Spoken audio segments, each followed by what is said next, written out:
Já jsem Jiří Jaroš, pracuji tady na Institutu plánování a rozvoje a budu dnešní večer trochu moderovat, protože má dvě části, tak bychom se v tom nestratili. My jsme se tady dneska potkali na dalším dílu série Urban Talks. Vy už asi víte, o čem je. Je to vždycky tak, že přijde nějaký významný architekt nebo významné architektonické studio, postaví se tady na tu betonovou stěrku, která znamená svět, a poví vám o své tvorbě, ukáže nám svoje projekty a vy se opak můžete ptát na nějaké dotazy, případně s ním diskutovat nebo se s ním hádat. To se tady naštěstí ještě nestalo. Ale dneska máme ještě jednu možnost trošku to ozvláštnit, protože to, že tady Benthem Crouwel Architects jsou, je zásluhou i dvou partnerů, Carlin Group a International Campus, kteří umožnili organizaci výstavy v galerii Josefa Pragnera, Jaroslava Pragnera, která dneska začíná. Vy jste zváni na tu vernisáž, která začne po dnešní akci a potom i na afterparty. A my tady máme dneska možnost pokřtít základní kámen projektu, který představuje studentské bydlení. Ubytování v Holešovicích blízko nádraží Holešovice, na kterém se právě partneři International Campus a Carlin Group podílejí. Je to projekt nebo objekt, který spadá do řetězce The FIS, který International Campus provozuje. A ten projekt se začal stavět vlastně už tento rok, nebo loňský rok, a už se dokončuje. A teďka je poslední šance na to, podat tam ten základní kámen, přidat tam ten základní kámen, aby se ta budova trošku nekinklala, protože samozřejmě na těch základních kamenech to stojí. Já tady mám dneska možnost přivítat zástupce těch partnerů, kteří k tomu projektu mají velice blízko. Oni sedí tamhle nedaleko. Je to Jan Ludvík, od partnera Carlin Group. Poprosím o krátký potlesk.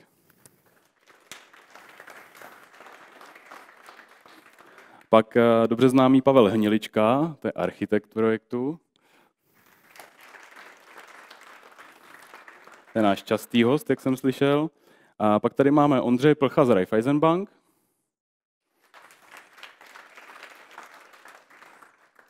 A Martina Plcha z Metrostavu.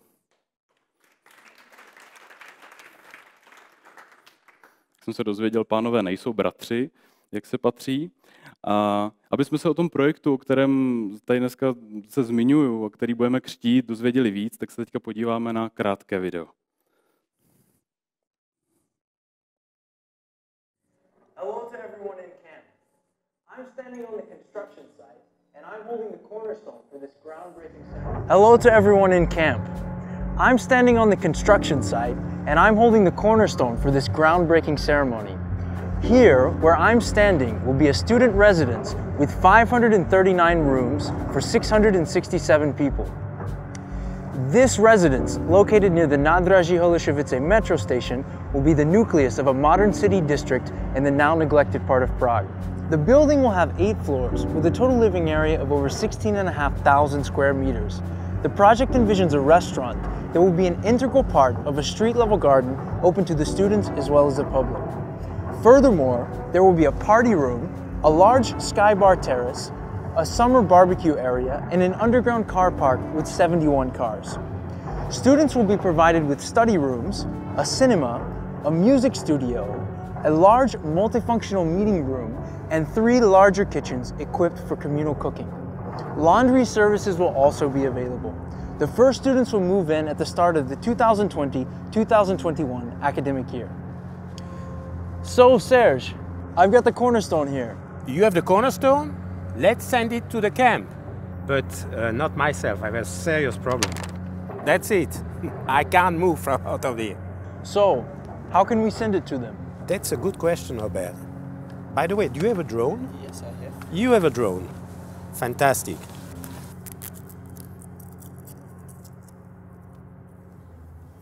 That's it. Let's send it. So, make a wish. I wish to everybody in camp this evening a fantastic party, and I wish to our first student house development a lot of success. All right, camp, let's get to it.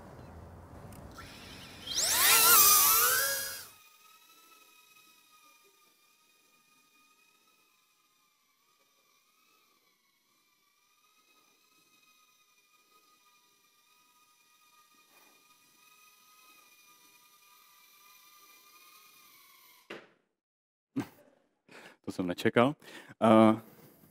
Výborně. Tak teď máme skvělou příležitost teda pokřtít přímo kámen ze stavby a poprosím naše asi kmotry našeho základního kamene, aby přistoupili. My dostaneme dokonce i něco, čím bychom ho mohli pokřtít. Já se pokusím sejmout základní kámen. To je velká zodpovědnost. A poprosím rovnou pana Ludvíka, kterému jsem už zapůjčil mikrofon, aby nám řekl něco k projektu. Já jsem možná poplet to, kdy už stavba začala. Ona, předpokládám, začala letos tedy, když jsme viděli ty základy. Dobrý večer. Já jsem dostal za úkol hlavně nezdržovat před tou očekávanou přednáškou a je mi líto, že zdržujeme s tou stavbou, protože ta ještě nebude brzy dokončena, jak bylo vidět z toho videa. Nicméně já jsem rád, že Carling Group může být partnerem přednášky a výstavy tak skvělého architektonického studia.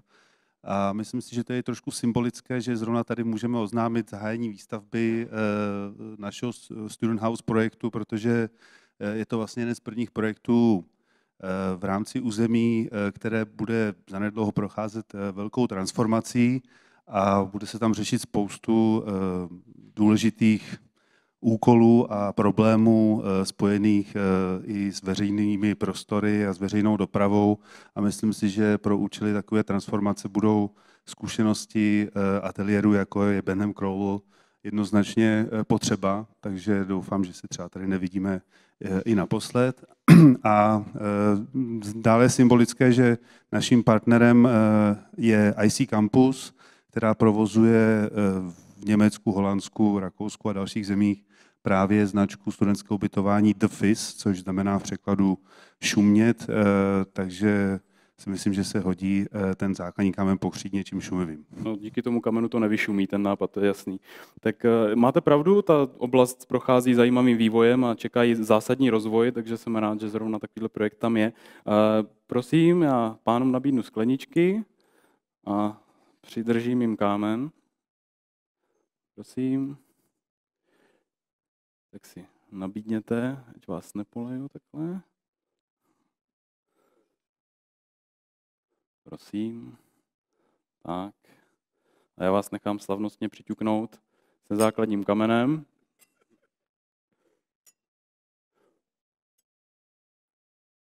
Výborně. To je možná první křest v historii kempu. Tímhle způsobem. Rozhodně poprvé dronem.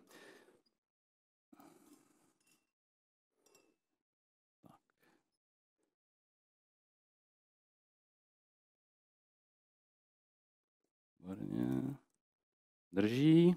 Já vezmu všechny propriety pryč a poprosím ještě.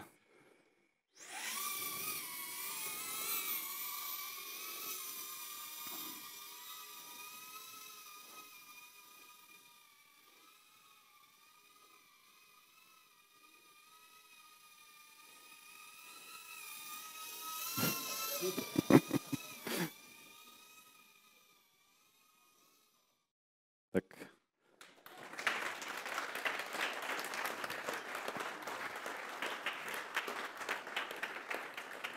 Výborně. Já poprosím ještě někoho ze svých kolegů, aby mi pomohl se stolem, aby nám tady nepřekážel při přednášce. Tak. Jo, tak, já to zvládnu. No, tak dobře. Architekti to s prostorem umějí líp. Tak, počkáme na pán Hniličku, než se posadí. A nyní jsme se tady prokřtili k té hlavní části večera. To, na co se těšíme, je přednáška našeho hlavního hosta. So let me switch to English and please welcome Mr. Mels Crouwel, co-founder of Benthem Crouwel Architects from Netherlands. It's yours.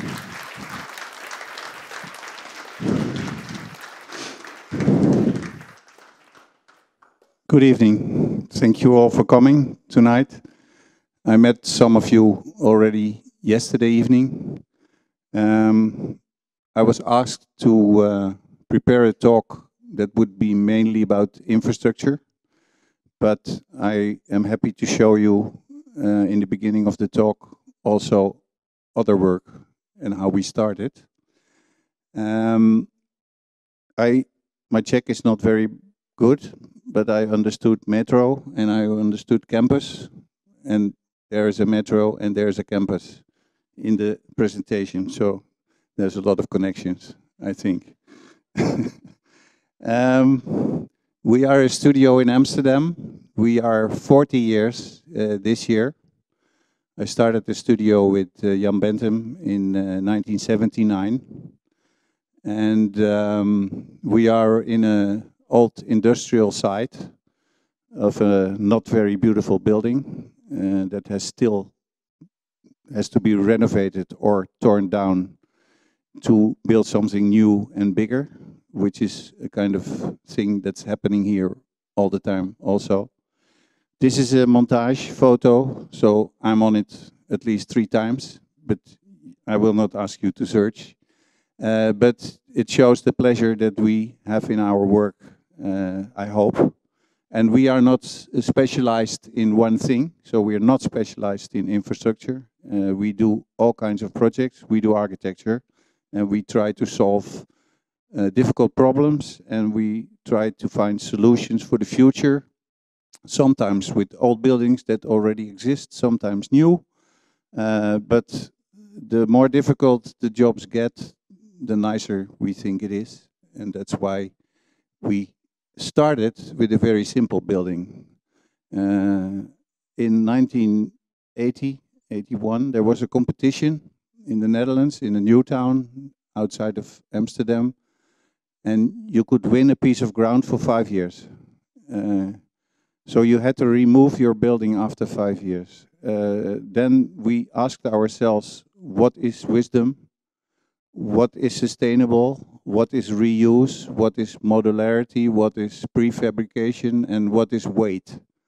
So we came up with this little building, 8 by 8 meters, 6 by 8 living room, and 4 little rooms of 2 by 2, 3 bedrooms, and 2 bedrooms, 1 kitchen and 1 bathroom.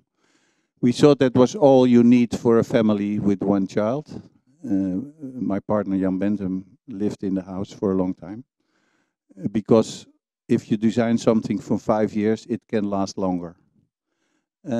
We thought about how you do something like that, and we made it so that we could build it ourselves and learn to build. We just started. We just came from university and we knew practically nothing about building and about building materials. We didn't know the size of a brick or a door or anything. So we just found it out ourselves. So the building is on 4 concrete slabs with adjustable feet for a steel structure, because our soil in the Netherlands can sink. And we could adjust the house to keep it level all the time. And then all the elements were made so that we could build them ourselves. And after a couple of months, we succeeded in doing so. And later, after a little fire in the house, a couple of years later, we said that, well, it was really a good success. And in the meantime, we learned that we could keep the ground longer. So we added another 6 meters to the house because it was rather small, and there was another child with my partner. And you see here the enormous difference in 15 years after doing such a simple thing, building it yourself in the weekends, and nature growing around it. And you see how developments can be if you don't think too much and just think about the problem you have to solve. And the strange thing is that with this house that was meant for 5 years, it's now still there. There's other people living in it. And it's so sustainable that we hardly used any energy and any material to build it. And it has been there now for almost 40 years. While what we see in developments nowadays is often buildings that are meant for 40 years and being reconverted already after 10 years, especially buildings from the 80s and the 90s, which are not so popular at the moment. So that urged us to think about how to build. For instance, this house has no columns to keep the roof up. It has cables to prevent the roof from flying off it because it's so light. So sometimes reverse thinking is what you need. 6-7 years later, the airport of Amsterdam came to us. We were with 7 people. If we wanted to be the architect of the doubling of the airport from 15 million to 30 million people. We first said no, because we said, yeah, 6 people. We changed to your airport. After 3 months, you discovered that we have never been in a plane before and we don't know anything. So you will kick us out. All our other work is gone, so we don't do it. Because they wanted to kick out all their engineers and all their advisors that had made quite a successful airport the years before. So then we proposed to them to work together with all the guys that were already there and take the lead in the architectural planning. And that was and is what we have been done for the past 35 years now. So we have built a new terminal in the middle. We have built the landside orientated trade center, and we built many extensions. What's important is that from the beginning of a development, you start with a vision that looks far ahead and start with master planning.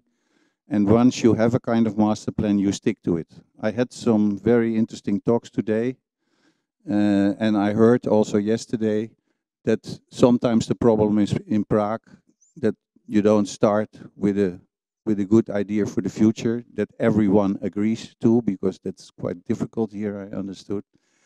Still, I would urge you to start a project with a flexible and adaptable planning scheme that can last for at least 20-25 years. And that's what we did with the airport, and we revised the drawing. You see, this is the one from 2003, predicting 2020, which is next year. And most of it has been done, but some parts, like the people movers in blue, have not been done because there was no urgency or no money for it. But when we started with that, we only built that house and 2 or 3 buildings that were not too much bigger. The biggest length that we thought about was 40 meters until then. And then we had to double the airport. No one knew how to do it. And so we said together with the airport, how do you double an airport? Just double everything. So double the roads, double the buildings, double the planes, and that worked. So sometimes solutions are just as simple as the house, and that's what I mean. If you think about simple solutions and make difficult problems simple, then you can manage without having to explain too much. So we started with the new terminal building and started to think about structure. We have a new plaza in front of the terminal where people coming from the trains and from the cars can meet and say goodbye and go to the real airport time.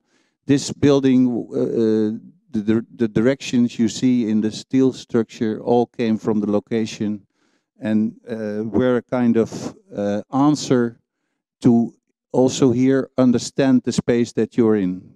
And since then we have worked with a lot of interior architects, because this building that we did, this terminal, has been adapted many times since we did it, and we are really convinced that making a kind of basic structure that can last for a long time and flexibility in the building, so you can change parts that have to change if it's retail or restaurants or safety measures that have proven to change every 5 years now at least, then that's the kind of solution that you can make. And then you can at each time put your money and your focus into the spaces and to the and focus on the problems that are the real problems with the project. So with this very long work, long spanning work on the airport, we have learned a lot about public spaces, how people use public spaces, how often things change and which things remain the same. And we also learned that if you change every 5 years, you must not have it look completely different every 5 years. So you must continue on what was there and try to find the best, most up-to-date solutions in terms of interiors, in terms of connections, in terms of comfort, and how we use buildings. Buildings and office buildings are completely different now and also different in use. So when we later got other jobs, we applied the same kind of thinking and the same idea of what shall be private spaces, what shall be public spaces. And for instance, this is the campus part of the lecture. The University of Nijmegen in the south of the Netherlands wanted to change their complex into a campus more. So this was the first building that was in a green area next to the core of the existing university, and they wanted this real campus idea. So what we tried is to make the building really sit on the grass as a kind of more a pavilion and garden-like solution than an inner city building. And to achieve that, we thought a way of having the building look like smaller than it really is. Because in real, this is a building with 6 stories, the bottom one being the parking garage.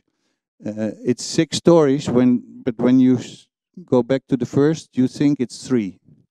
That's because we put 2 layers underground, and we had a kind of penthouse solution on the top of the building that was a bit backwards from the corner of the building. So the building really looks smaller and nicer and more to the human scale and more in contact with nature, also because of the long spans outside. Than being a bulky, very efficient building. And when you are inside, you see the real dimensions of the building, and you see that this building is built around the library and around the auditorium that's on the other side of this slide. Very compact, 60 by 60 meters square and repetitive structure with daylight coming really down to the basement level through a top light in the atrium.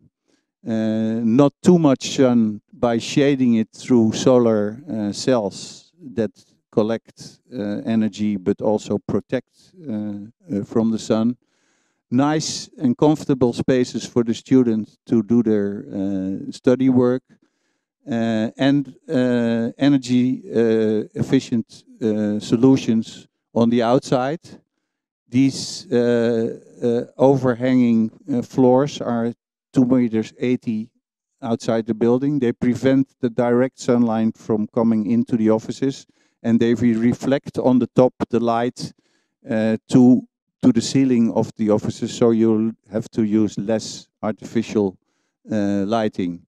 In the penthouse-like top, the sun shading is integrated in the form of the building, and we are very happy that this building in the end was built to the highest standards of sustainability levels that you can have, and that people have a very nice, simple environment with a lot of public space where they can meet. Because studying, like almost every activity, is not only being in a class and studying at that moment, but especially the moments before and after the class in a study are very important, as all students know.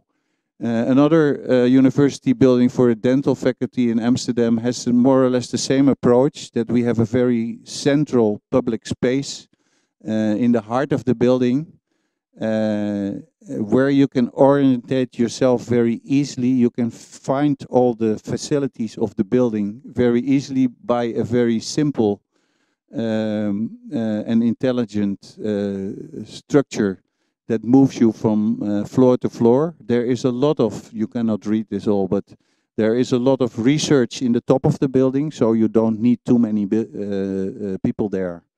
And not so many elevators, and all the public functions are more down and near to the ground in the building. And in the middle, you have this void to make a separation between the real dentist chairs, where they also help patients to learn how to be a good dentist, and on the right side, the more back offices of this faculty. And again, a parking garage under it. Here, we didn't want to make a cozy student building.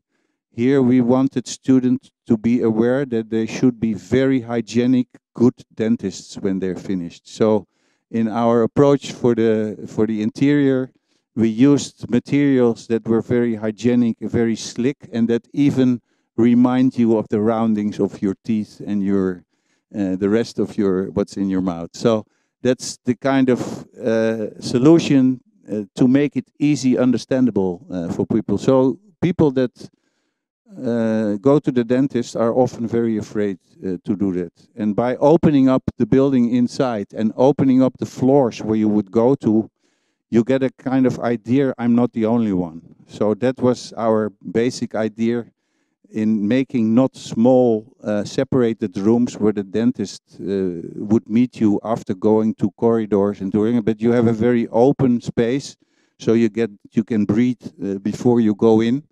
And on the other side of these stairs, you have these offices that can see you, but you cannot see the people that are over there. So it's a quite relaxing atmosphere. It's a filter printed on the glass with little flowers that in the early days were used to prevent you from getting tooth pain. And then we decided to, together with the faculty, to also design all the furniture and all the workspaces of the dentist of the future. And you see that to solve long-knowing problems, you sometimes can go a bit further than only today and have a real solution that some people are thinking of that are futuristic. And when you enter the parking garage, you already get a kind of sense of what you will see later in the building. It's in the university district in the south of Amsterdam, where also the new business district is developing at this moment in Amsterdam. Then we go to the city center. This is the museum square in Amsterdam. On the top you see the Rijksmuseum with the old art and the history of the Netherlands. And then in the middle you see the Van Gogh Museum, and at the bottom you see the Stedelijk Museum, which is the Museum for Contemporary Art, with the extension already here being there.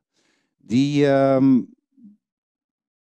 entrance of the old existing Stedelijk used to be in the street behind or around the museum square. The Van Gogh Museum would have its entrance at the back.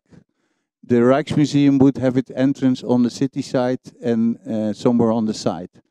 And we thought, well, what's this for a strange idea? We have a museum square which is south orientated for our museum, and all the museums are with their backside to it. So let's change. So when we won the competition for this museum, we came up with a scheme that turned the museum around, and by doing that, changed the flow of people in the city. And now, since 2 years, the Van Gogh Museum has also changed its entrance, and by the renovation of the Rijksmuseum, the entrance is now in the middle under the passage and not anymore on the side. And now people are thinking to make programs for the whole museum square with the museums together. So you can influence the town also by your building. So not only the building is important, but the public space around it, you can have some influence on that. You see it here in plan again, but it's not so important. So what we did, we had this square with a very strange landscape project of a Danish architect in front of the museum, which made a kind of separation between the museum square and our building. The program was about this big.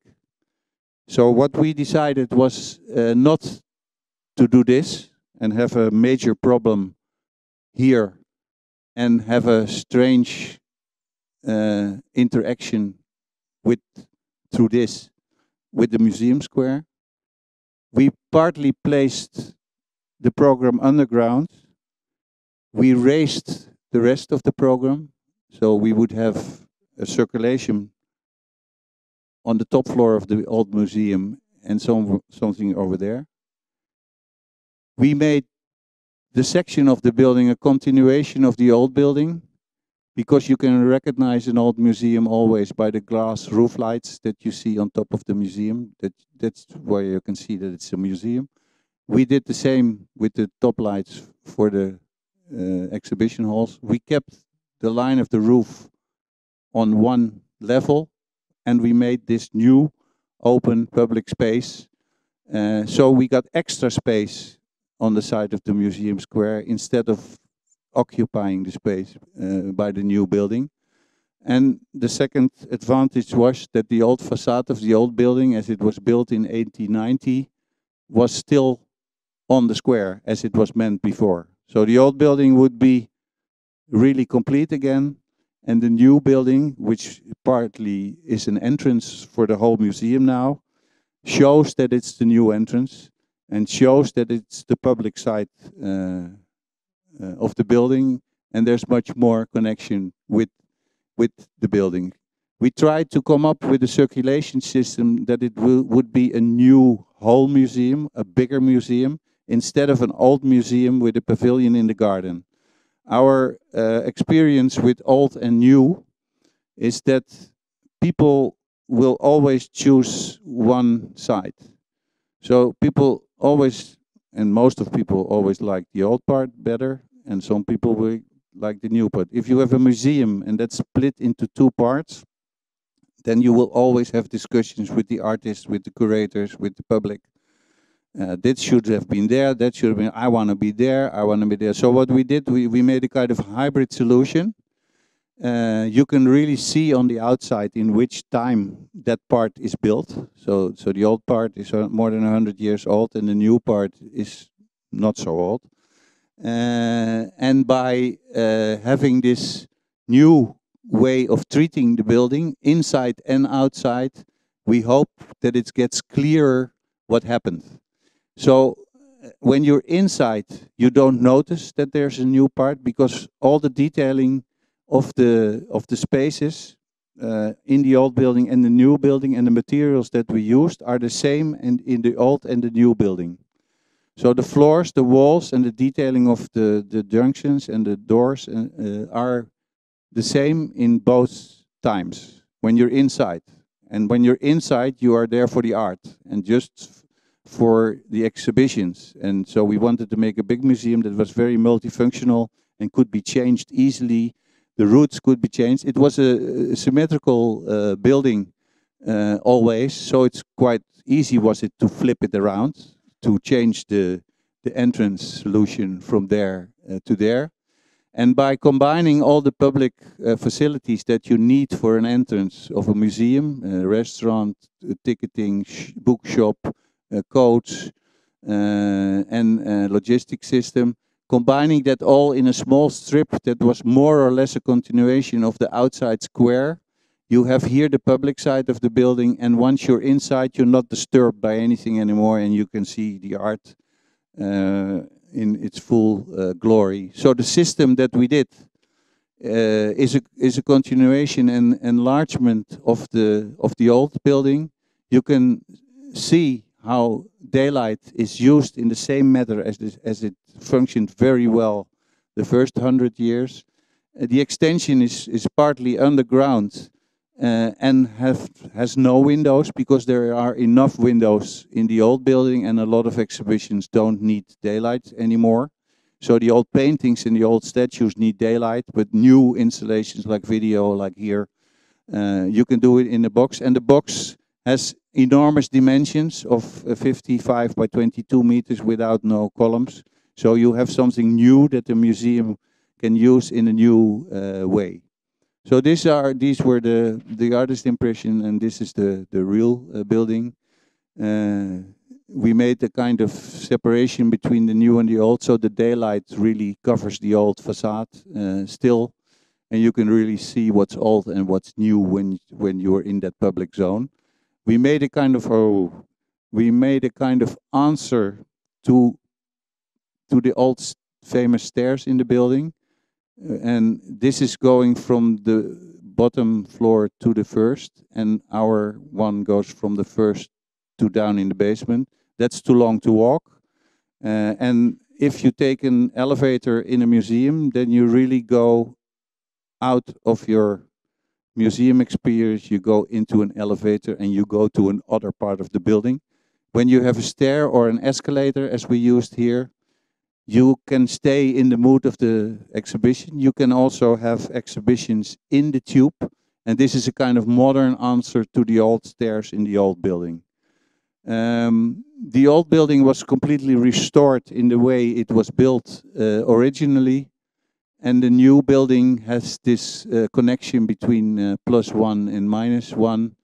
And in the interference zone between outside and inside, you really get a sense of public space before you enter the spaces that are really only for the art, as I told you before. So it's thinking about before, what will be exhibition, what will be private, what will be meeting space. And by showing these projects, I hope it's an introduction later for the infrastructure project, because infrastructure projects just work like that. You have some fixed requirements, you have some fixed elements that you have to deal with, but the rest is all about people and about meeting and about spending your time and about losing your time. So by doing all these different projects, we learned a lot about public space and about how people move in buildings and where you should put your focus on and where you put your money. We also do conversions of old buildings. This is a museum in the south of the Netherlands called the Pont. It is an old wool mill, wool factory from the 30s that was turned into a contemporary art museum also here. And here we try to keep as much of the old still remaining materials, very characteristic tiles, brickwork, steelwork, all elements that are normal for a factory. And we added new functions like the entrance, ceiling and bookshops in more or less the same materials, but used in a more contemporary way. We managed to get rid of all the surfaces, all the ducts for the air, for the heating. We managed to get them all inside the structure or in the canals that formerly were used for the wool in the factory. So we kept the character of that time, but we also really turned it into a museum. You see elements of very functional things in the early days. You had this light aluminium painted structure, and the bottom part was painted black so it wouldn't get so dirty because everyone would touch it and would go along it with the greasy wool. And there's a lot of elements like that, like the old doors of the wool storage parts that we reused and we kept as a kind of remembrance to the past. But there's also a lot of new technique that helps you to control the light for this museum and makes it possible. The heating is in a new floor. So there is a continuation, still a remembrance of the early days. And the nice thing about industrial buildings, that you also have a lot here in Prague, is that you never have to explain as an architect why you did it. People always accept old industrial buildings. In the early days, people thought they were very ugly buildings and only efficient and economic. And nowadays, everyone loves old harbors, old sites, old industrial buildings. You never have to explain as an architect why you kept it, and you can continue on it and build on it. So sometimes we're tired of it, but it is the simplest and the best way and the most sustainable way of keeping your past and doing new things with it, of course.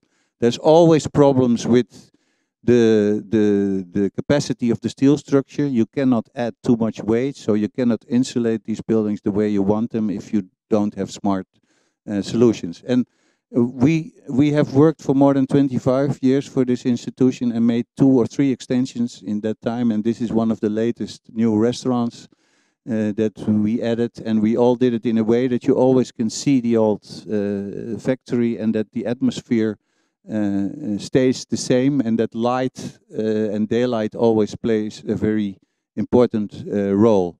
And when we had to make a new kind of entrance gate pavilions, we used the same characteristic tile material again to show what you can expect when you're inside.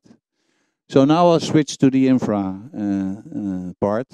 So with all these things in our mind and what we learned from working for 25 years at that time at the airport and doing all these other public projects, we tried to make these stations that were meant for the new high-speed lines in the Netherlands. We got this new system of faster connections to Paris and to the other side.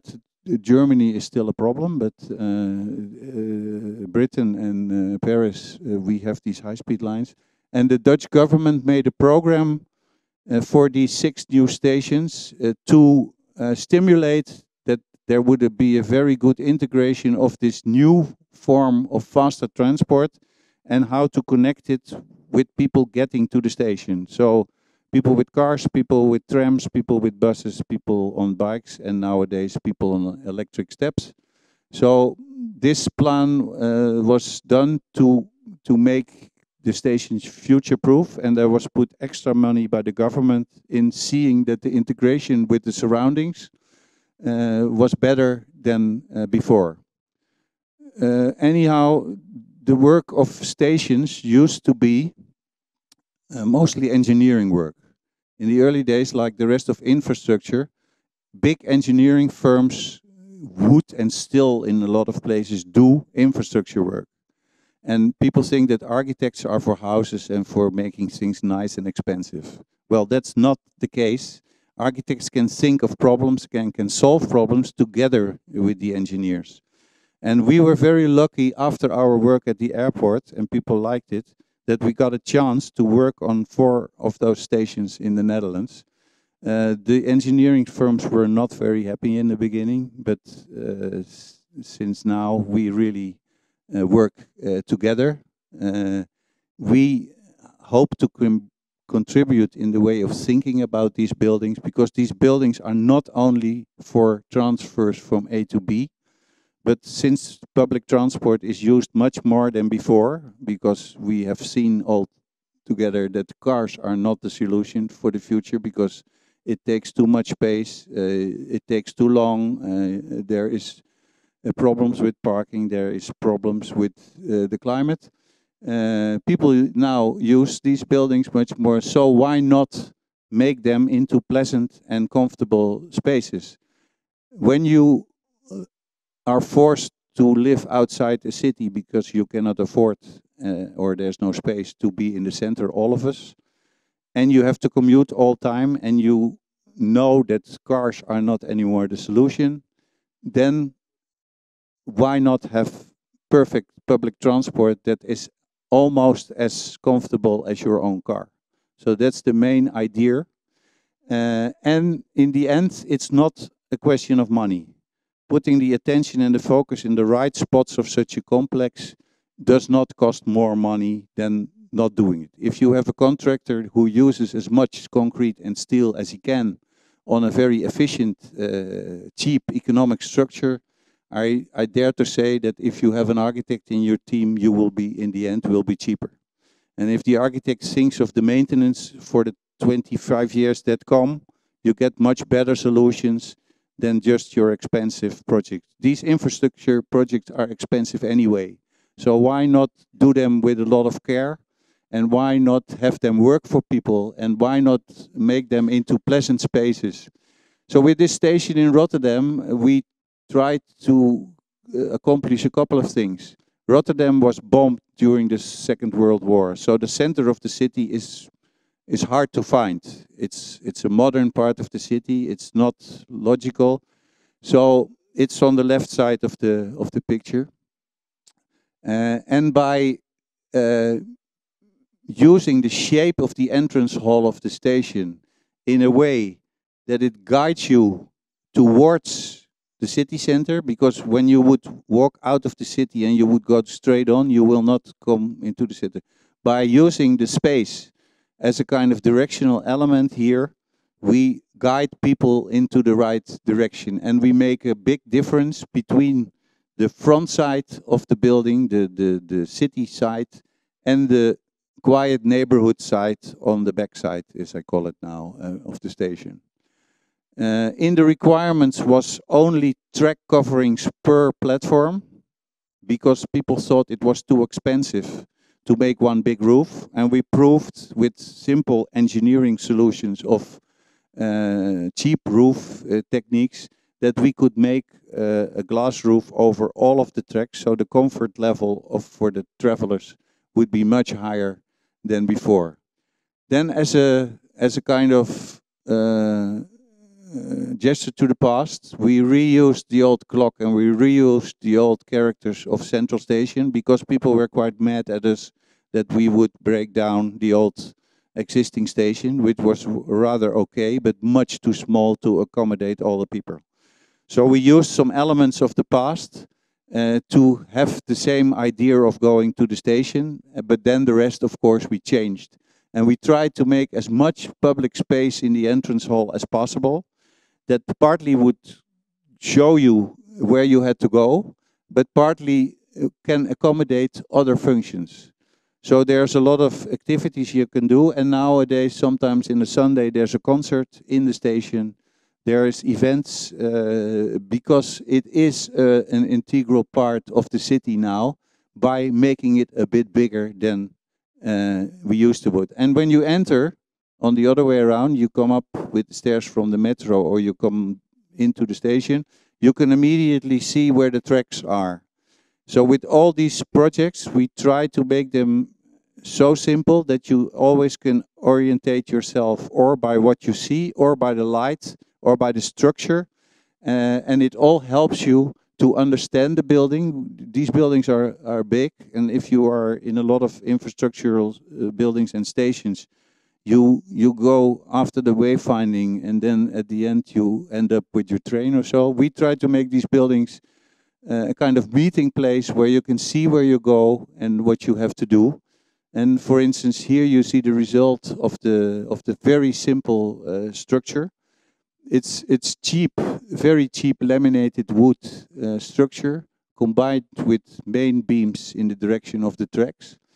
We made these slabs of wood in this direction, so that when you're on the platforms and you look outside, you can see on the city side the high buildings through the roof, so you know that's the city side, and on the other side you see the green and the lower houses, and you can immediately orientate which is the side that you have to go. And when you look in the other direction of the trains, you see a closed ceiling that gives you more comfort. So very simple design solutions to make a very clear solution. The roof again has glass with solar cells in it that gives extra shading, and that also give beautiful shades on the moving train, and gives an extra dimension to the sense of the space at every moment of the day. So when there's much sun, there's a lot of drama. When there's quiet weather, it's more quiet, but you will always feel comfortable, and you can always see where you have to go. This main structure is very simple. It's twisted at the bottom, so you can have your stairs under it, and the V shape is in the other direction on the top. A very simple solution, but also one you can remember. And also up and down is here very normal, and you don't have to think about it. You're not walking in a tunnel, but you're working in a space where the trains are above you. The solar cells are in a form on the roof, because at that time when we did this, it was more than 10 years ago, we made these schemes. People thought it was enough to use 30-35% of solar cells in the roof. Nowadays we would have put the whole roof full, of course, but at that time it was expensive, and you just made what was needed. And then we said, well, what can we do extra with it? So we used the art that also was in the old station as a kind of concept for the form of the things on the roof. The art is still in the museum, but when you're there, there's an extra dimension to the space and the shadows by having it in this pattern in the roof structure. The backside is much more modest because it's this residential area, and the structure flips around. And you have this enormous complex and structure cut up in really understandable pieces that you can not only wait for your train, but you can do much more than before. Another station in the center of the Netherlands, near to Rotterdam, is The Hague. That's our government city. This is a terminus station, so that means that the tracks end in the station and trains go back.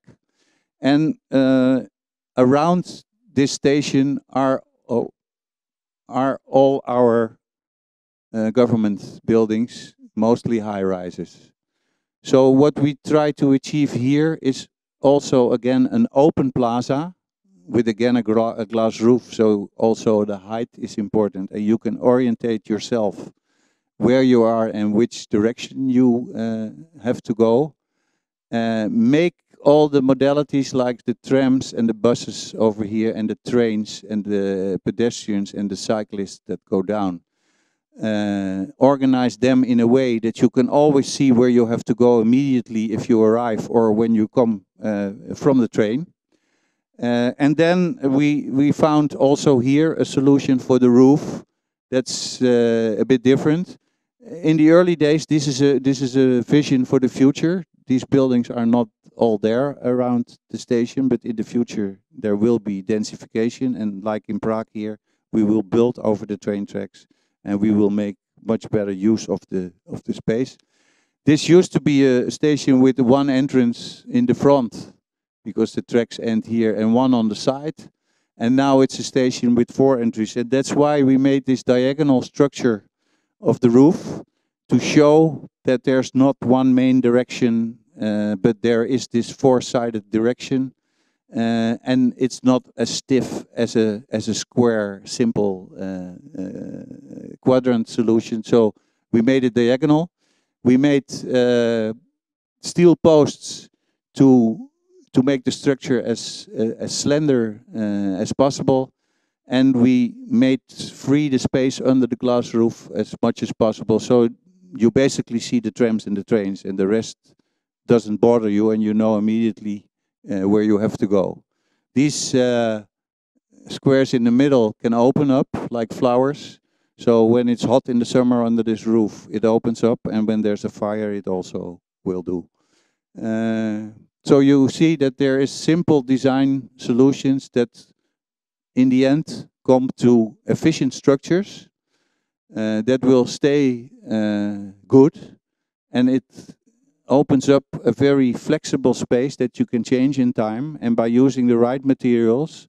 So for instance, in a station, if you make balustrades or connections with the floor, you should never use painted material or material with a thin surface. So we use stainless steel, and we use real stone, because in the end that's much cheaper than redoing your steel structure with paint every day. There's a lot of people that think that adding color to a structure is the solution to make it friendlier. We think designing a good structure and having the trains and people give the color to the structure is a much better solution. The third station we worked on is Utrecht, which is the central station in the Netherlands where all the tracks come together. And this was what it looked. So there used to be a small station. The number of tracks didn't change over time too much, but there were always small additions in time to make the covered space more covered space, to add more retail and to make the people more comfortable. But in the end, it was a real mess, and you really would not know where you would go to your train. So we came up with a simple solution in which, again, the roof guides you, and gives also a kind of meaning to the space. So it consists of 3 waves above a real flexible flat floor space. In this case, the waiting area is above the tracks. In Rotterdam, it's under the tracks, where the tracks are a bit higher. Here, the tracks are on the ground, and the station is a bridge over it. But here we made the division that in the middle wave, you have the trains, and in the 2 waves on the side, you will find the buses and the trams. So it gives a kind of simple explanation and cuts the very long roof into 3 sections that you can understand in a better way. Also here we tried to find a solution of a public open connection over the tracks next to the station, because of course now, because of safety and etc., stations are getting more closed. You cannot get in without having a ticket and passing a barrier. So we also made a public connection next to the station, and here you see this idea of different flows and different functions under this idea of the waving roof. You see it here in section. You see the trains in the middle. You see the buses and the trams in the other system. So here all transport modes are treated in an equal way. So trains are just as important as buses, as bikes, as trams, because nowadays you need the whole chain to be okay, and you must make a separation between trains, buses, cars. So by having an integral vision from the beginning and allowing flexibility and change on the floor in the middle, because you will definitely know that the retail and the service functions will be different in 5 years. We made that division between what sticks and what will not stick. And then in the end, there was also a new administrative town hall built on top of it. And on the other side, there's the connection with the retail shopping center on the inner set. People made a new canopy as a connection. So there's much more public open space now than there was covered space that was too narrow before. And the roof guides you from one side to the other side. And by integrating, for instance, the lighting in the main beam structure and having extra daylight, you get a sense of place within this enormous hall. And you get a very simple idea of going to your trains. You see also in the way we treated the connections and we treated the canopies, they are the same with buses and trams as they are over the train. So it's a much easier and bigger and more comfortable system than always have to think, oh, this is for that, oh, that is for that. And at nighttime, this wave in the city shows you that this is a public train station instead of an office building, for instance. So also by the form and the shape of it, you get this impression. And when you're waiting for your trains, you can always see them coming. So there's this sense of orientation and this sense of place. And here you see that the structure is a bare structure. This is just steel plates. This is just simple steel structure and nothing more than you need. But it's done with care and with focus on it. So it's the same price as an ugly steel structure. You might find this ugly too, by the way, but we think that we care for it. Then Amsterdam. In Amsterdam, they made quite a big mistake at the end of the 19th century. This is the city center of Amsterdam, very famous for its canals, and this was the open harbor front in the city. And then they had to make the new trains when they were coming. And they decided to make the trains on the easiest spot they could find. They had to make a connection to Haarlem, and they had to make a connection to Utrecht and Hilversum on that side. So they made an enormous mistake in putting on a dike the train over here. So there was from that time a complete separation from the water side on the north and the inner city side. It was really a cut in the city and a barrier. It's until today that problem exists, because when railroad tracks are there, you cannot get rid of them. A station would look like this. It would be these vaulted structures. They still are from the time of the steam locomotives. Here you see pictures from more or less the 60s, and you recognize the trains. And you see that people did advertising in a quite sensible way, using the glass and the light, just the way we did in Rotterdam and so, because we learned it from these kinds of examples, how they did in the future. We also learned it from church windows, that you can use symbols and colors to influence the interior space and to show what you have to say. So that's maybe also why we put the word Amsterdam on the new bus station that we built on the north side of this station. We reorganized the traffic and took all the buses from the city side that blocked the connection from the station to the city side. And we reorganized them at the water side of the river. We reorganized the other traffic also. So what we did was we put the buses on the same level as the trains. So when you go out of your train and there's not one train blocking your view, you can immediately see, if you want to take a bus, that it's there. We got the cars down so that there is no barrier for the pedestrians and the cyclists, and that makes it possible that you continue the public and retail and restaurant and waiting facilities right until the water.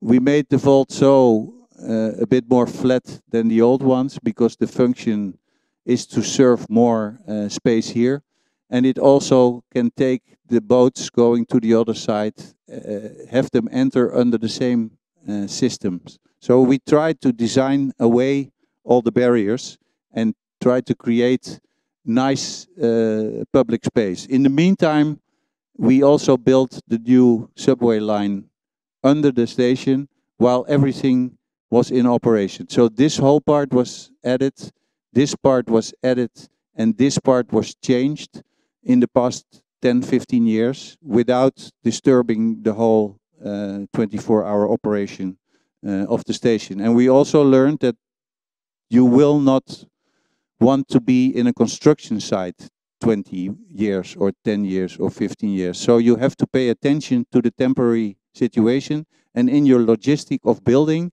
you have to take into account that the public will not want to know all what's happening over there. They want a good end result. So in the end, we got this nice public space with ground floor what it's for, splitting the functionality of the heavy traffic and having a real nice sunny north side on the station. Because by making this roof transparent, the sun from the south goes over the old station and can reach for the water. This was what it used to be before. Very economic, but not very nice space. In the evening, it was not very nice to have there, as all station location on the wrong side in every city, and that's what we tried. You see that during the construction of this roof, we kept the construction a bit open here to get this metro line under it. So it was a way of thinking of all aspects, and not only the finished result, but also the construction of these spaces. And you see what the word Amsterdam means. It means nice shades and nice color and nice differentiation of space during the daytime. When you're under this roof, you don't see it, that it's the word Amsterdam. When you're on the higher buildings on the other side of the river, you see it, and we were amazed because people said, okay, Amsterdam, we know that we're in Amsterdam, yeah? So why do you need the word? We are amazed that because of tourism and city branding, how many aerial photographs of a city all kinds of institutions use. And since the word Amsterdam is on the station, this photograph is used really a lot.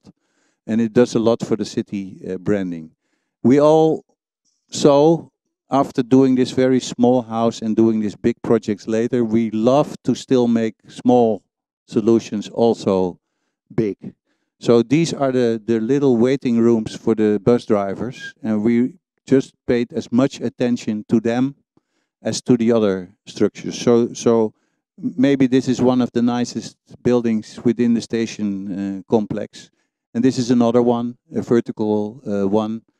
So not only the public, but also the bus drivers get a nicer spot where they can drink their coffee, because before they have to go into their red bus again. So the color is not coincidental. And you see here the fleet show that goes on every 5 years in Amsterdam.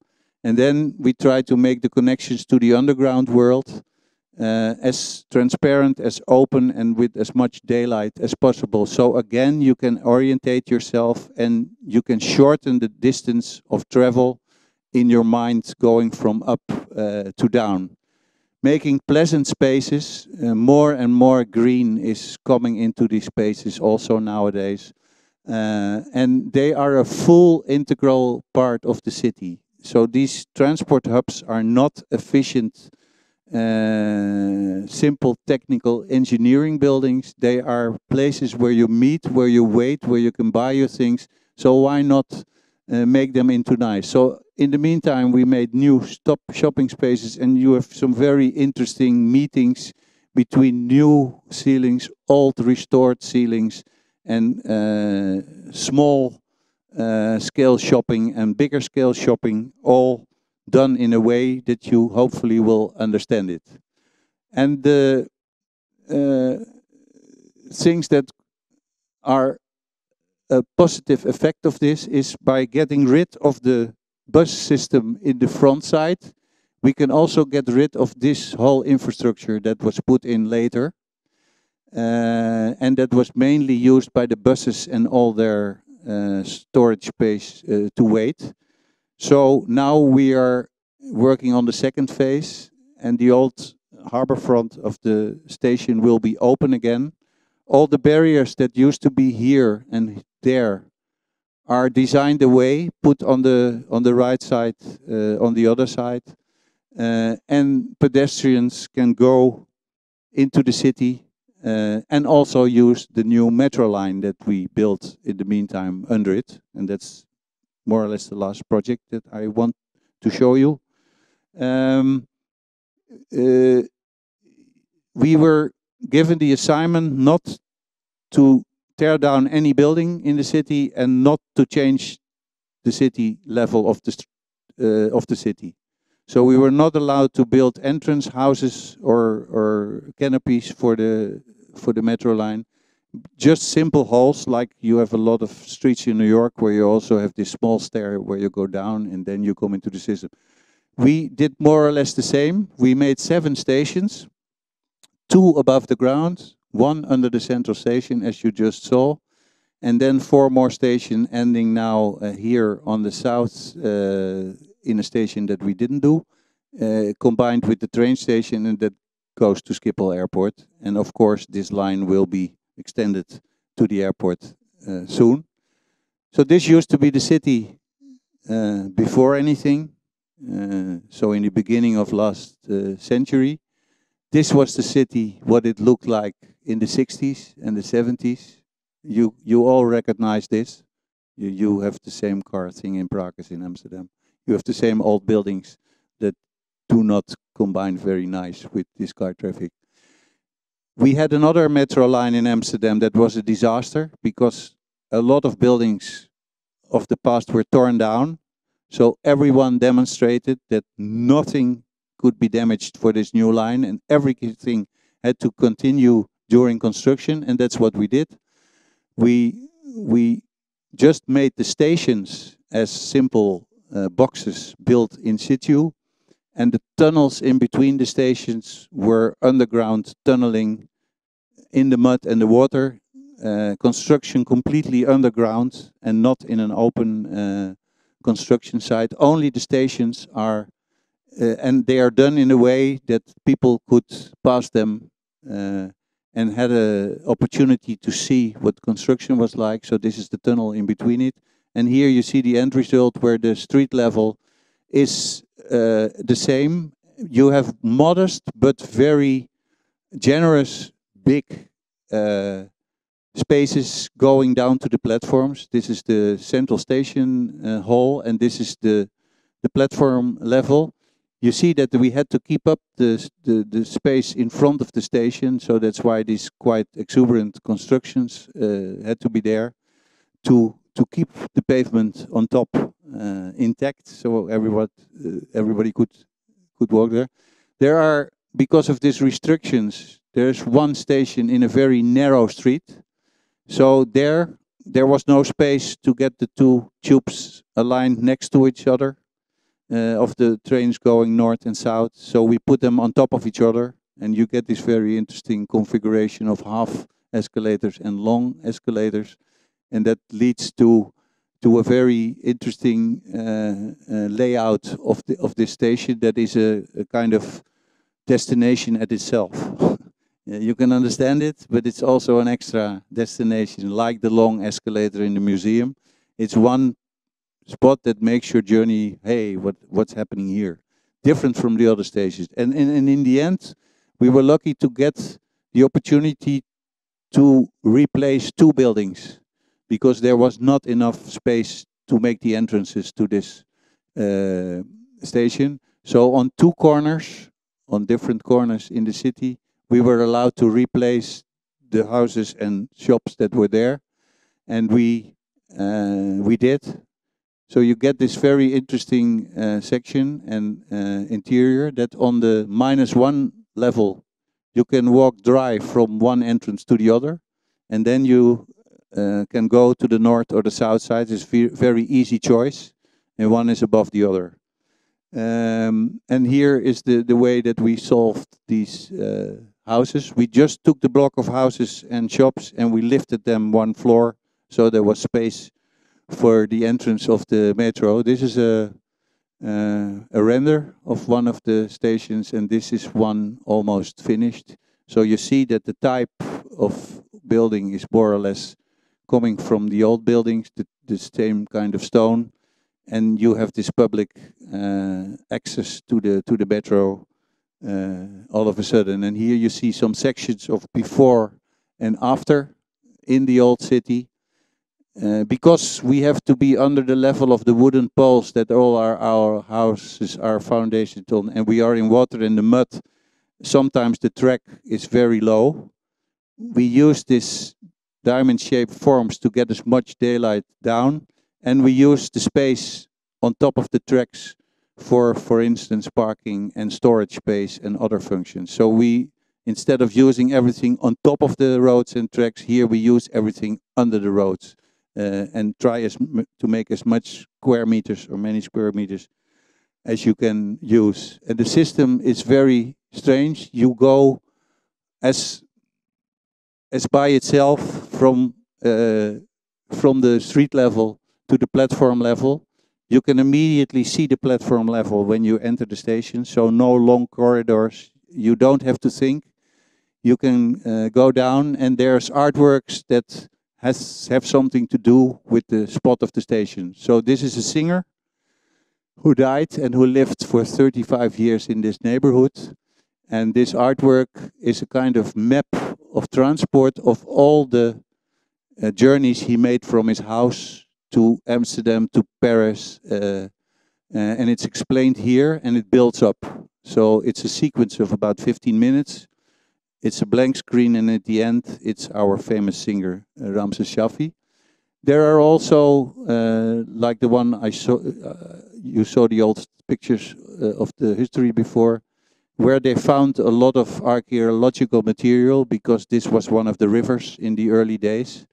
And when you enter this station down, you see a kind of representation made by French architects of all the artifacts and all the things they found underground. And in the middle of the risers, there are vitrines with the real archaeological stuff. But this, they found dead dogs, dead cats. They found sewing machines. They found football. They found a lot of mobile phones. So it's also in there. So this is an artwork that represents what has been done. And of course, the above ground stations need another approach. we had to do them in infrastructural spots that were already done. So here you see the typical infrastructure that you see all over the world. A lot of speed, a lot of concrete, and not so much detail, and it gets dirtier and dirtier and dirtier. So we try to make elegant roofings, so you get into a kind of other idea here that protects you, that gives you again views to the surroundings, and gives a more joyful character to these places. And this is the end station for now in the north, quite big because there's a lot of park and ride now. People can enter the city, park the cars, and go very fast with this metro system that brings you within 15 minutes from the north to the south of the city. And I will end with one of the smallest, but in my view, one of the most important projects that is a part of this development of the central station. This is the pedestrian and bike tunnel. It's on the west side here, where the bus ends. We divide it very simple into a piece for the bikes that go fast and a piece for the pedestrians that have time and that walk slower. We made a kind of connection by the image from the city side to what you can expect on the old harbor side. So there was an old painting used, and it was stretched for 300 meters, done by graphic designer Imma Boom. And we made this into a place that people really love to go. And it's just a simple pedestrian tunnel, which normally is scary at night. And here we paid so much attention to the detailing and to the atmosphere of it, that it has something to do with the history of Amsterdam, but also with the future, that is more bikes than cars. They were hand-painted in one of our traditional factories in the north of the Netherlands, all by hand, one of the biggest jobs they had ever done. And that's what I want to explain. We try to make these infrastructure spaces just as respected and nice places where you want to go as just a house or a factory. And showing some interest and some care for it is the message that we bring here. I hope you can all see our exhibition in the gallery of Ms. Danmerta, who has been a great support for us. It's great for us to be in Prague, because there's a lot of similarities. The city is more or less as big, more or less the same amount of people, more or less the same problem with tourists, or not problems, but guiding tourists in the places where you want. And these buildings and these solutions can play an important role in guiding the people and making solutions for that. So thank you very much for your attention, and I hope we'll meet again.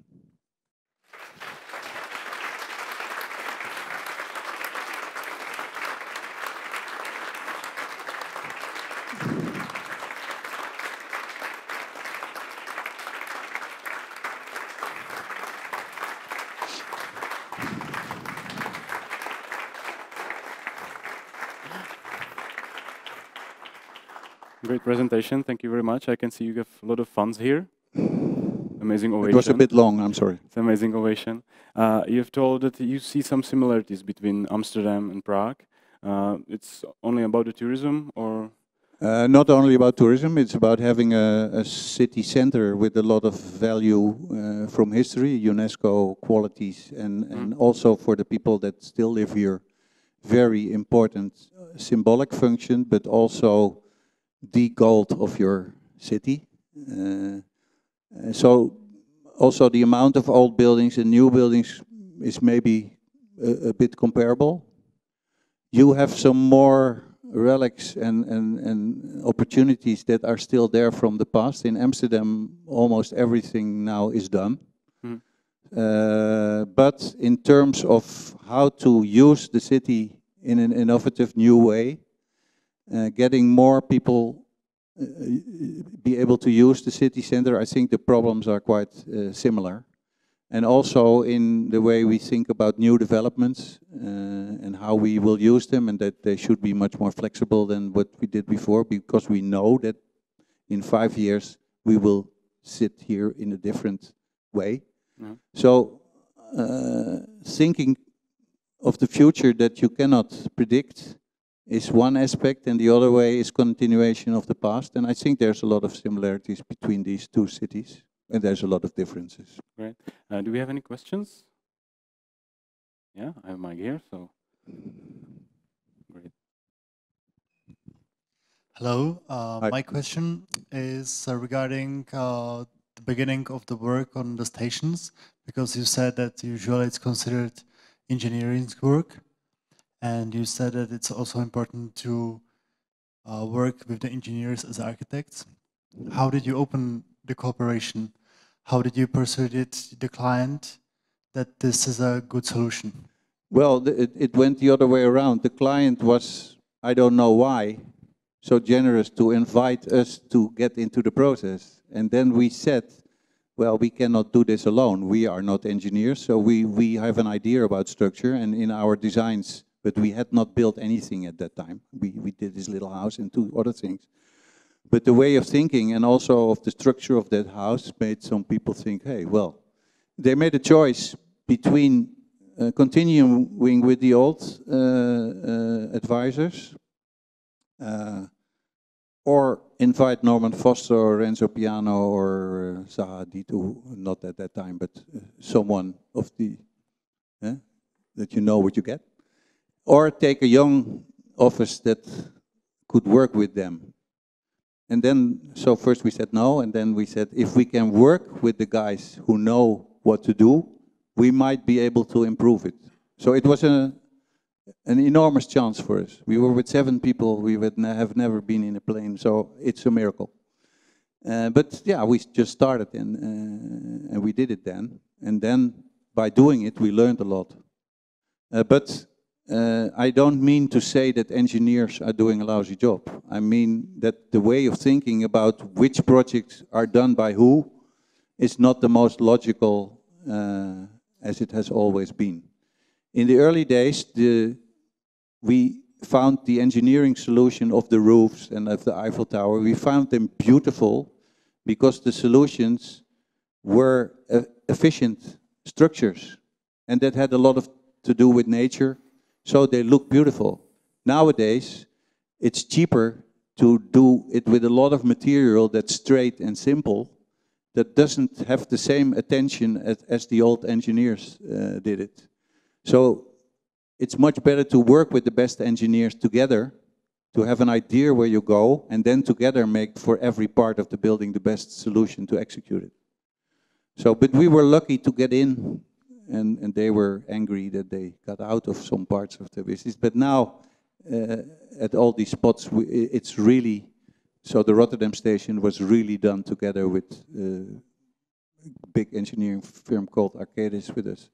And so we understand each other much more. Yeah. Any other questions? Someone? No. Your studio was founded in 1979, right? Yes. Yeah, so it's almost 40 years. Yes. And when I read about when I read about your work, it's all about effectivity, compact architecture, innovations. What's your secret weapon? How it's possible that you are innovative for 40 years? Yeah, we have an office that is not as old as I am. So the average age of the people that work in the office is 35.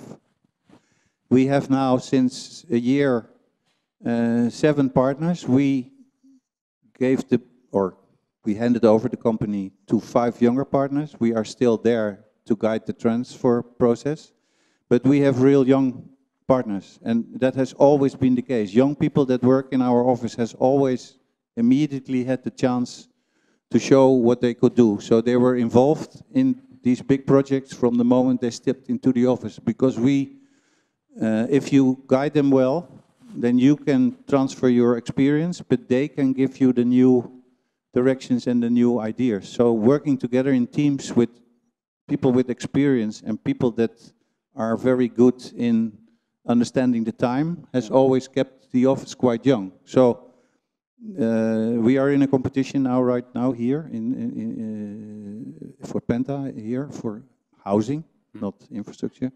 But that's done completely by our younger partners. They were here last time, and they will be here in June when we present the final result. So it's a coincidence that I'm doing this one. But it's a mix of young and old, and always try to keep young and to give young people a chance. We have exhibition here that's focused on students, so student projects. What about students in your office? Are you open to? Yes, we always we have two types of students. We have people that are in the program that you have to go through of a couple of years after your study to be able to call yourself an architect. So they work full for us, but in the meantime they do also this program under the mentorship of some of our people. And we have trainees, but we never have more than 3 trainees at a time because we want them to be able to learn something and to also add something to the teams, and we don't use them as cheap labor. So that's why we never take more than 3 at a time, and we are with 65, 70 people. So we can give a lot of attention. And do you meet them sometimes personally? All the day, because we are in one open space, and I myself are in the same space as everyone. You can share experience. We don't have a separate room. So you can share the experience. Do you remember how it was? Yeah, they can hear us talk, and we sit together and we drink coffee, and they are in the teams. And do you remember when you were in their role, when you were a student? No, because I was smart to skip all the things that I had to do. So I have done my own project as a practical project, and I never saw a building site before I was an architect. So I found some ways to go around everything I had to do. Is it even possible in nowadays? It was possible, and it's not possible. It's not possible now. I was lucky. We're always lucky. Any questions? Someone want to ask else about? Yeah. Please wait for a mic for a live stream. Hello, thank you for the presentation. First of all, very interesting. I'm not an architect myself, I'm an economist, but it was still very, very interesting. You work a lot with economists. I'm just impressed by, all of these projects that you have presented today. They're one of the biggest, I would say, in the Netherlands. I have lived in Amsterdam for 4 years, and the museum in the center was something like wow. The main station was still like wow. So with such a young company, how did you reach these big governmental projects? How did you is there some? Well, mainly we got this enormous opportunity when they asked us for Schiphol when we were only with 7 people in 6 years in office. There were master of supervising architects. Schiphol uses a supervising architect that has a lot of experience and uses architects to execute it. So we were first asked to do small jobs. So we built a very nice bike stand, which we still like. It's not there anymore, but we had this very nice steel structure.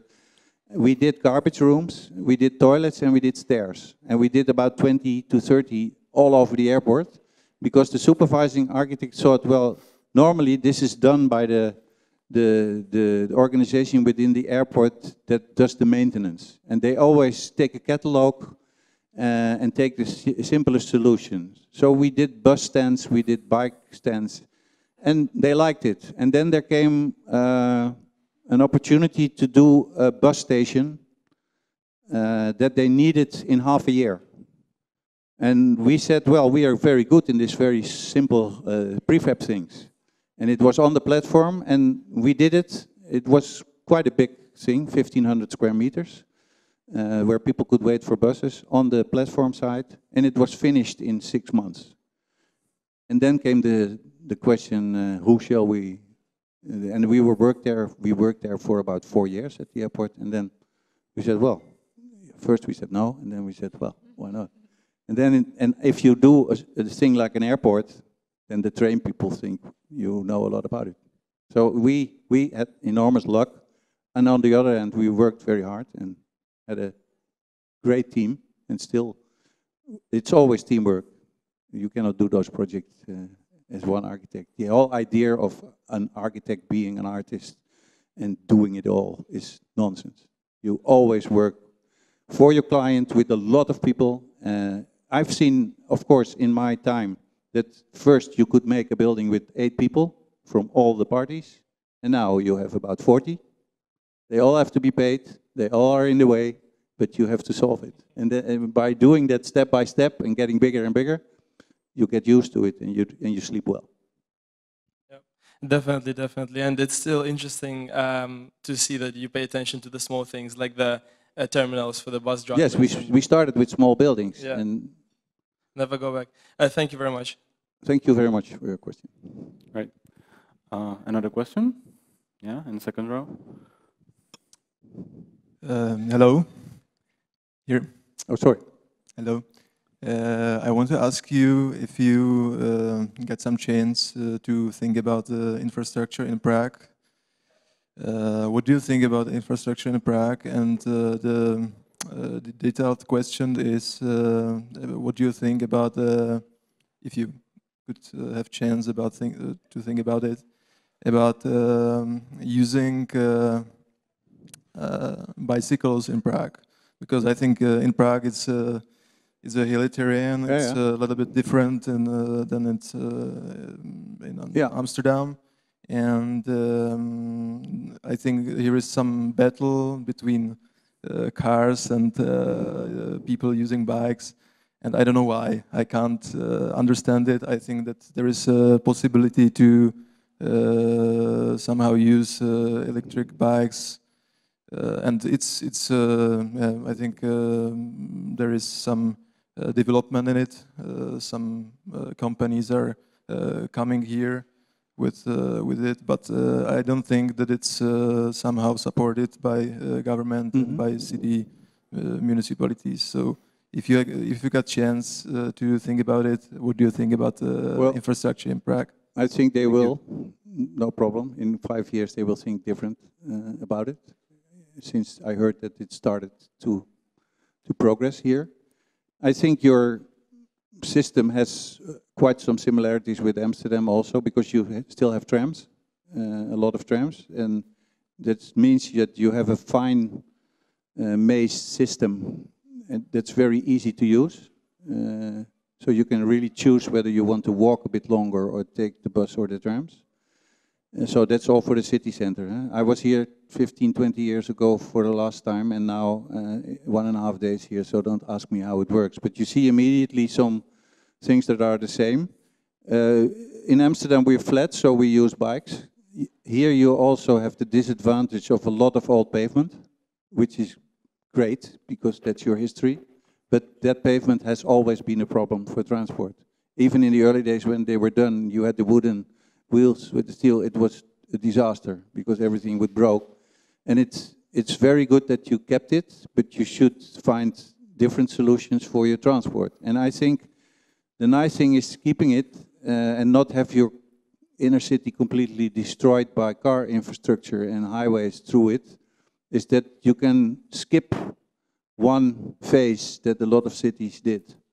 So this is for you, electric bikes will of course be a much better solution than normal bikes. And in Amsterdam also, this year for the first time there were sold more electric bikes than normal bikes. And you have the steps, the electrical steps already also here, but you can only use them on the pavement, but if you're on the stones you can. So you should find, I think, for your smallest travel, find free passageways, because if you get too much and too fast, too much of it, pedestrians will not be able to cope with it. There is space enough, and your metro system and tram system should be optimized, not get rid of, but should be optimized. So I think in potential you don't have the biggest problems when it goes for transport. Maybe the connections between the outer parts of the city is a problem. It's still a lot of car-orientated things, and you have to get rid of the cars because you cannot use them in the city center in the future. But I think it's very strange that in Amsterdam you hardly don't see these electrical steps. They are super for us.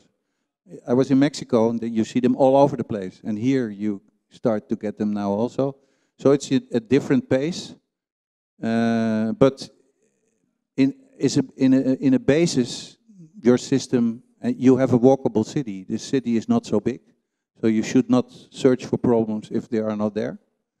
And people like to. The biggest problem is the communication or discommunication. Yes, it's explaining what you can do with your city and find innovative solutions that connect the different transit systems. And some of your bigger stations should innovate and should have more use only than a train or a bus arriving. More combinations of function. I think it's happening in some areas of the city. More green, more use of multi-level space without it getting a kind of shopping mall experience, because people have enough of that too. So yeah, I'm sorry, but I think it's public transport is not the biggest problem in your city. Thank you. Right. Have you heard about Rotterdamu? About what? About fire in Rotterdamu, in Paris. Yes. Yes. There should be an architectonical competition for reconstruction. We, Are you interested? We didn't do churches, so we will not get. No, but the interesting thing is that there has been a very everyone knows now something about the Rotterdamu. There has been a very big restoration in 1850 or something, 43. And then they completely renovated and changed this church. And a lot of people now see an opportunity to make this restoration even better than before. Have slender steel structures, and luckily a lot of it has been saved. So you can also see it as an opportunity. And you must understand that every building you see here that's old has been changed already 3 or 4 times. And if it's old, you are never allowed to touch it. And if you want to do a change on it now, it's never allowed. So you have to convince people that that's sometimes better for the building because it can be used longer. You mentioned your exhibition, which starts today. How it's called? What's the name of the exhibition? It has 3 names, I guess. Yeah. How is it called then? Our exhibition. We call it near the entrance. We call it Architecture for Society. You call it infrastructure, public buildings. Yeah, I hoped for an invitation, you know. So it's focused on these 3 things. Yeah. Yeah, great. So thank you very much. Yeah, I want to invite you all to go over now and to have the after party. Yeah, you all are invited. There is also a wine for you, so if you like drink a wine with us, you can join us. And there's also a vernissage, which starts at... Yeah, okay, so 21:30. So thank you very much for your presentation. Thank you very much. It was an amazing evening. Thank you very much. Thank you. Thank you.